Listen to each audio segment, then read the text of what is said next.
Hello, fight fans. James Smith from In This Corner, still at the MGM Grand in Las Vegas. A once crowded, raucous MGM Grand Garden Arena is now shut down.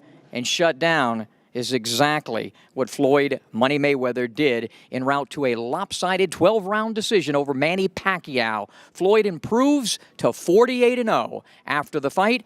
Post-fight reaction. I knew he was going to be tough.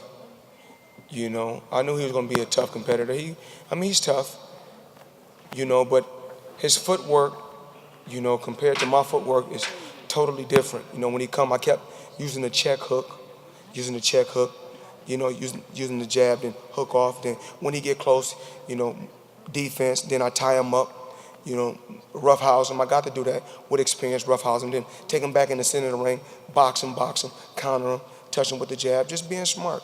You know, I got a 72-inch reach. He had like a 67. So I got to use, you know, like I said before, it's always about working smarter, not harder.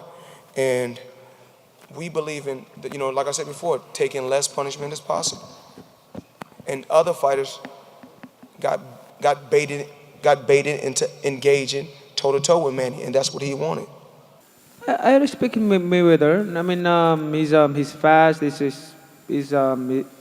He's a good boxer, and I mean, you know, give the credit to him. He won tonight, so I mean, just prove it.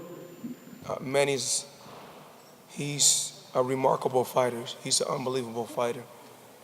But I can't just say that he's the toughest fighter that I face, and I can't say he's the hardest puncher that I face. But I can see why he's where he's at in the sport. To whereas it's just as little moves that he tried to make in the fight, but with me having so much experience boxing so many different styles, I can counter and calculate his moves.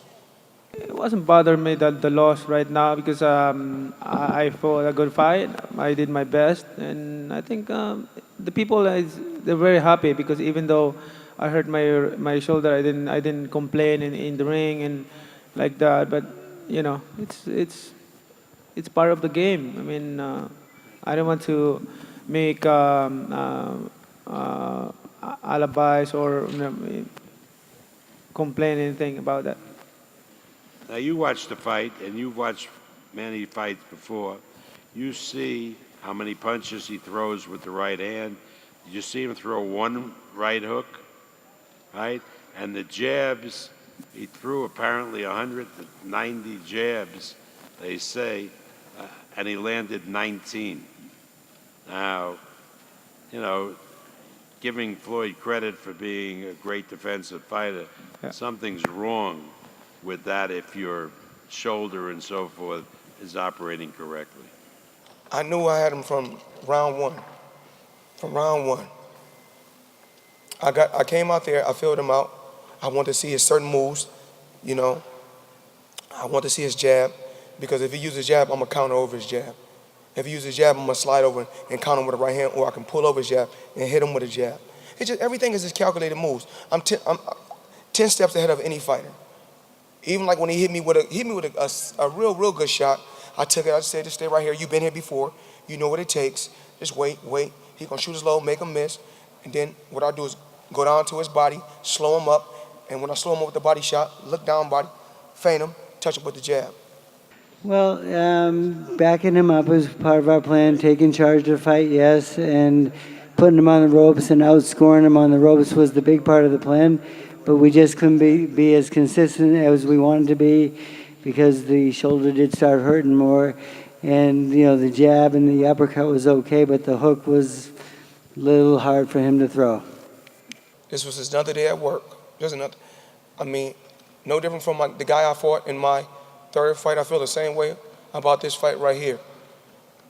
I mean, you guys was the one that said this guy can beat Floyd, and you go look at the throughout the years, Floyd is scared, Floyd is a coward, Floyd is a chicken. You guys were all those stories. Tomorrow, and all I wanted you guys to do, I made you guys eat your words, and you know I made you guys eat your words. So tomorrow when y'all write them stories, I want y'all to say, the non-believers Floyd Mayweather turned us into believers. So interesting conversation there by Manny Pacquiao and his team about the pre-existing right shoulder injury that he re-aggravated. It could have been the case. He certainly didn't launch that right hook that we thought he would. But in the end, Floyd said it best. 20 years of fighting, both of these guys, 38, 36 years of age, everybody is injured. In the end, Floyd was simply too good. And he established that early. What I loved was the way he came out, and it was the lead leg and the jab that set everything up. He completely controlled the landscape early in this fight and went on to win it. 119 to 110 is how I had it. What's next for Floyd Mayweather? Well, he'll be going to try and tie the legendary Rocky Marciano at 49-0. Amir Khan, I think that would be a great matchup for Floyd if that fight can take place, perhaps, in the fall. But he will not retire after that fight if he is victorious and not go for 50-0. It simply will not happen. He will go for that 50-0. Anyway, a great performance by Picasso with boxing gloves. Say what you want. He's a fistic artist, and he wins a 12-round decision over Manny Pacquiao. We waited 6 years and a little bit longer for this one with all the problems they had with the cable and the pay-per-view shutting down or whatever took place. But was it worth the wait? Well, that's up to you boxing fans. The bottom line, Floyd's 48-0. From the MGM Grand in Las Vegas, for In This Corner, I'm James Smith.